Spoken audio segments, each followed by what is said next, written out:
Assalamu alaikum. This is Mohammad Samit Khan, and I am going to today review one novel that is Prisoner of Zenda, written by Anthony Hobbs.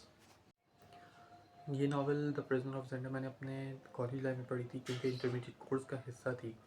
लेकिन the prisoner of जेंडा एक ज़बरदस्त कहानी है जो adventures, romantic और bravery के इर्द गिर्द घूमती है। इसका सेंट्रल कैरेक्टर जो है रुडोल्फ रेजेंटाइल है, जो एक इंग्लैंड का अमीर आदमी है और जिसकी शक्ल रुटेनिया एक फ़िक्शनल मुल्क इन्होंने इस कहानी में ऐड किया है, जिसमें पूरी कहानी घूमती है और जिसका बादशाह शहज़ादा जो है रुडोल्फ एल्बर्ग, जिसकी शक्ल रुडोल्फ रोजेंटाइल से बहुत ज़्यादा मिलती है। इस कहानी में, इस नावल में ये बताया गया है कि रुडोल्फ एल्बर्ग जो शहज़ादा है उसकी कॉरोनेशन सेरेमनी यानी ताजपोशी की तकरीब होनी है, लेकिन उसका एक जो भाई है उसको वो नहीं चाहता कि वो बादशाह बने, बल्कि वो चाहता है कि वो खुद बादशाह बने, तो वो इसलिए उसको किडनैप कर लेता है। जिस जो उसके भाई का नाम है ड्यूक माइकल, वो उसको किडनैप कर लेता है। इसी दौरान जो रुडोल्फ रेजेंटाइल है वो इंग्लैंड से घूमने के लिए रूटीनिया आता है। तो जब वो देखते हैं कि वो बिल्कुल उसी के जैसा है, तो जो शहज़ादे के सपोर्टर या उसके जो साथी हम बिल्कुल थे, वो उसको देखकर उससे रिक्वेस्ट करते हैं कि वो कुछ दिनों के लिए शहज़ादा बन जाए, क्योंकि वो बिल्कुल उसका हमशक्ल है और ताकि आवाम में खलबली ना मचे और उसकी कॉरोनेशन सेरेमनी ताजपोशी की तकरीब भी वही अटेंड करे। वो कॉरोनेशन अटेंड करने के बाद भी वो मजबूर होता है वहीं ऐसा एज अ प्रिंसेस या शहज़ाद बादशाह बन के रहने पे। उसी दौरान प्रिंसेस फ्लाविया जो कि एल्फबर्ग की जो है मंगेतर हैं, वो आती हैं। तो वो उसको उनके साथ भी रुडोल्फ रेजेंडाइल को एल्फबर्ग बनकर रहना पड़ता है। तो उनको नहीं पता होता कि ये एल्फबर्ग नहीं है, रेजेंडाइल है। तो इसी दौरान उन दोनों को आपस में मोहब्बत हो जाती है, क्योंकि एल्फबर्ग जो है वो बहुत रूड किस्म का इंसान है।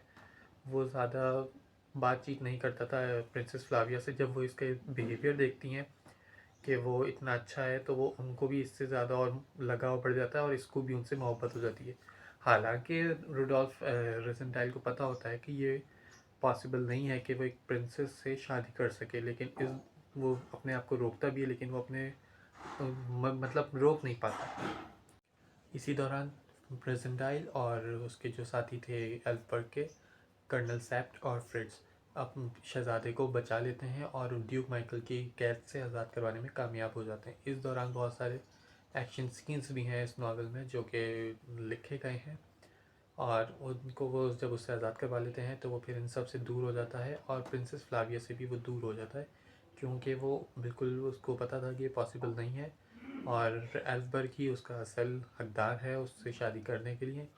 तो और दैन वो अलहदगी हो जाती है। वो अपनी लॉयल्टी और वफादारी से वे काम की हद तक रखता है। कहानी sacrifice, loyalty, romance, action in सब से भरपूर है और इन सब चीज़ों के शौकीन अफराद के लिए बहुत इंस्पायर और इंगेजिंग है, उनको अपनी तरफ अट्रैक्ट करती है। रुडोल्फ रेजेंडाइल का जो करेक्टर है वो कहानी को और भी ज़्यादा लोगों को इंस्पायर करता है कहानी देखने या पढ़ने की तरफ। इसमें रुडोल्फ रेजेंडाइल के करेक्टर में ब्रेवरी, रोमांस और लॉयल्टी को दिखाया गया है, जो कि किसी भी अच्छे एक नावल के लिए बहुत ज़रूरी है। प्रिंसेस फ्लाविया के साथ उसका प्यार जो कि एक इम्पॉसिबल था, उसको वो और ज़्यादा सस्पेंस और मेमोरेबल बनाने में अहम किरदार अदा करता है। और रीडर्स दोनों ही इस नावल को बहुत ज़्यादा पसंद करते हैं, क्योंकि इस नावल में सस्पेंस, रोमांस और एक्शन हर किस्म हर कुछ जो लोग पसंद करते हैं उनके लिए कुछ ना कुछ इसमें ऐड किया हुआ है। दूसरा, स्टोरी टेलिंग इतनी अच्छी तरह से की है कि आपको पढ़ते वक्त ऐसा लगेगा जैसे आप इसको महसूस कर रहे हैं या देख रहे हैं, अगर आप उसको पर बिल्कुल अपनी तवज्जो से पढ़ेंगे। अगर आप पढ़ना नहीं चाहते तो इस पर बहुत कई तरह की फ़िल्में भी बनाई गई हैं हॉलीवुड और बॉलीवुड में। हॉलीवुड की भी एक मूवी है बिल्कुल सेम इसी पे नावल पे बेस करती है, और बॉलीवुड की मूवी प्रेम रतन धन पायो, आप अगर उसको देखना पढ़ना नहीं चाहते तो उसको आप देख कर भी इस स्टोरी को मतलब पूरा इंजॉय कर सकते हैं। अगर आप हीरोइक और रोमांस, सस्पेंस, एक्शन से भरपूर कोई स्टोरी या मूवी देखना चाहते हैं तो ये नावल आपके लिए बहुत अच्छा रहेगा और आपको बहुत मज़ा आएगा। तो so that's it for today. Thank you so much.